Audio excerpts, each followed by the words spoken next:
సునాద స్వరము మే 23.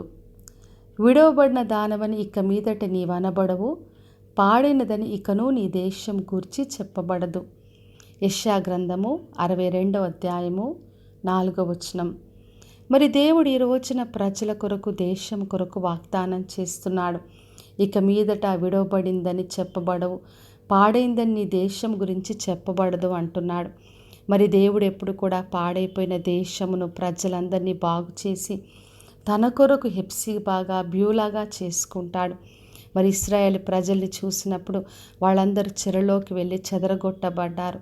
ఆ పాడైపోయిన స్థితిని అంతా దేవుడు మరలా బాగు చేసి తన కొరకు ఇష్టలుగా హెప్సిబా, బ్యూలా అని పేర్లు పెట్టుకున్నాడు. వారిని చూసి దేవుడు ఆనందించాడు.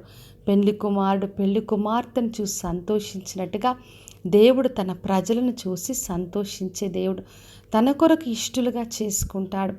దేవుడు ఎప్పుడు కూడా పాడైపోయిన జీవితాలను, ప్రజలను, కుటుంబాలను, ఆ దేశంనంతా కూడా రక్షిస్తాడు.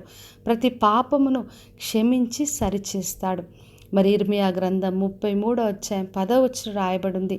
పాడైపోయిన స్థలములన్నిట్లో కూడా సంతోషధ్వని కలుగుతుంది. మరి పెళ్లి కుమారుడు పెళ్లి కుమార్తె స్వరం మరలా వినిపిస్తుంది.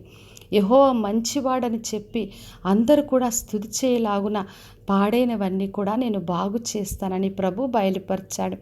ఎందుకంటే యేసుక్రీస్తు ఈ లోకంలోకి ఎవరు కూడా నశించకుండా అందరూ నిత్య జీవం పొందడానికి కొరకే వచ్చాడు. అందుకే పాడైన శరీరమైన, కుటుంబాలైన, జీవితాలు అన్నీ కూడా ఆయన బాగు చేస్తాడు. మరి ఆయన మనము దేవుడికి ఇష్టలుగా ఉండలాగున మనల్ని ఆయన సిద్ధపరుస్తాడు. మరి మత్తయి సువార్త 25వ అధ్యాయం రాయబడింది. బుద్ధిగల కన్యకల వలె మనము సిద్ధపడాలి. దేవుని కొరకు ఇష్టలుగా మనమందరం కూడా వధువు సంఘముగా ఆయన ఎదుర్కోవాలని ప్రభు కోరుతున్నాడు. ఎందుకంటే ఆ పెండ్లి విందుకు పిలువబడిన వారు ధన్యులు. ఆ గొర్రెపిల్ల వివాహ మహోత్సవంలో మనం ఉండాలని ప్రకటన గ్రంథం 19వ అధ్యాయంలో రాయబడింది.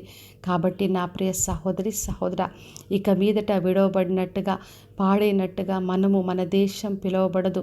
ఎందుకంటే దేవుడు మనల్ని ప్రేమించి క్షమించే దేవుడు. ఆయన కొరకు ఇష్టలుగా చేసుకుంటాడు. కాబట్టి విశ్వాసంతో ఆయనను ఆశ్రయించి ఆయన బిడ్డలుగా ఆయన కొరకు సిద్ధపడదాం, ప్రార్థన చేసుకుందాం. పరలోకమందున్న మా తండ్రి, మా దేవ, ఈరోజు ఇచ్చిన వాగ్దానం కొరకే వందనాలు. మా దేశంను దీవించి ఆశీర్వదించండి. పాడైన ప్రతి ప్రదేశాన్ని బాగు చేయండి. దేవా, మీ కొరకు ఇష్టలుగా అందరినీ సిద్ధపరిచి మీ సన్నిధిలో చేరే కృపను దయచేయమని యేసు నామములో అడిగి వేడుకొంచున్నాను తండ్రి, ఆమెన్. ఈ శుభవచనము వినుచున్న ప్రతి ఒక్కరి జీవితంలో నెరవేర్చబడునుగాక. నేను మీ ప్రియ సహోదరి మంజులాచరణ్.